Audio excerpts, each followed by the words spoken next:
প্রিয় দর্শক, কোনো মানুষের মধ্যে যদি আল্লাহর সন্তুষ্টি লাভের আশায় মানুষের কল্যাণ সাধনা, ইনসাফ প্রতিষ্ঠা করা, মুসলিম মিল্লাতের চেতনা ধারণ করা এবং মানুষের অধিকার আদায় করার মানসিকতা থাকে এবং সেটার জন্য তিনি যদি লড়ে যান, সংগ্রাম করে যান,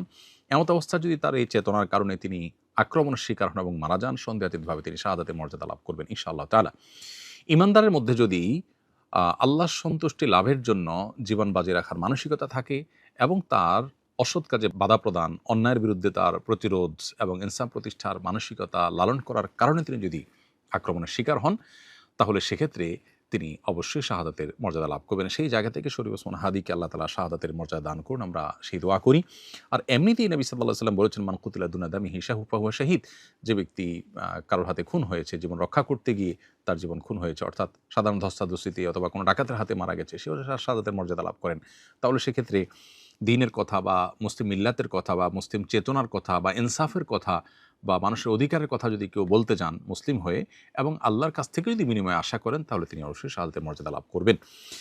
অনেকে আছেন যারা বিপ্লবী মানসিকতা ধারণ করেন, তারা অন্যায়ের বিরুদ্ধে সংগ্রাম করেন। তাদের সে সংগ্রামকে আমরা অবশ্যই শ্রদ্ধা করব। কিন্তু তার মধ্যে যদি আল্লাহর প্রতি বিশ্বাস না থাকে অথবা তিনি যদি এই সংগ্রামটা করেন তার মানবিক চেতনা থেকে শুধুমাত্র, এর জন্য তিনি আল্লাহর কাছ থেকে কোনো বিনিময় আশা করেন না, আল্লাহর সন্তুষ্টি লাভের আশায় করেন না, কোরআন হাদিসের নির্দেশনার কারণে করেন না, তাহলে সেক্ষেত্রে তার এই আত্মত্যাগটা শাহাদাত হিসাবে বিবেচিত হবে না। শাহাদাত বিষয়টা আসলে নিয়তের সাথে সংশ্লিষ্ট বিষয়। কেউ যদি আল্লাহর সন্তুষ্টির আশায় জীবন বাজি রাখেন, যা করেন তা আল্লাহকে খুশি করার জন্য করেন, তার জীবন মরণ আল্লাহর উদ্দেশ্যে যিনি উৎসর্গ করার জন্য প্রস্তুত থাকেন, তাহলে সেক্ষেত্রে তিনি শাহাদাতের মর্যাদা লাভ করেন।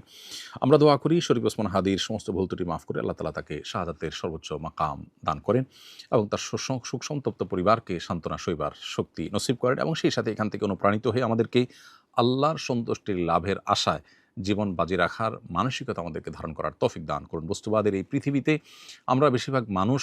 দুনিয়ার মোহে এতটা মোহাবিষ্ট হয়ে গেছি যে আমরা প্রত্যেকটা মানুষ শুধু বাঁচার জন্য সংগ্রাম করি এবং মরতেই যখন হবে তখন আল্লাহর রাহে আমি জীবন বাজি রেখে যেন মরতে পারি, আমি যেন অন্যায়ের বিরুদ্ধে কথা বলতে গিয়ে যেন আমার মৃত্যু হয়, আমার মৃত্যুটা যেন শাহাদাতের মৃত্যু হয়, আল্লাহর সন্তুষ্টি লাভের আশায় যেন আমি জীবন বাজি রাখতে পারি, সেই চিন্তা, সেই চেতনা আমাদের প্রত্যেকটা মানুষের মধ্যে থাকা দরকার, অ্যাজ এ ঈমানদার আমাদের মধ্যে থাকা দরকার। আল্লাহ রাব্বুল আলামিন শরীফ ওসমান হাদির ভালো গুণগুলো দিয়ে আমাদের তরুণ সমাজকে ভরে দিন এবং সেই তরুণ সমাজকে অন্যায়ের বিরুদ্ধে ইনসাফ প্রতিষ্ঠার জন্য, ন্যায় নিষ্ঠ হওয়ার জন্য এবং মুসলিম মিল্লাতের কল্যাণ সাধন করবার জন্য এবং আল্লাহর সন্তুষ্টির উদ্দেশ্যে মানবতার কল্যাণ সাধন করবার জন্য সবাইকে দুনিয়ার লোভ মোহের ঊর্ধ্বে উঠে আল্লাহর উদ্দেশ্যে নিজের জীবনকে উৎসর্গ করার এবং নজরানা পেশ করার তৌফিক আমাদেরকে দান করুন।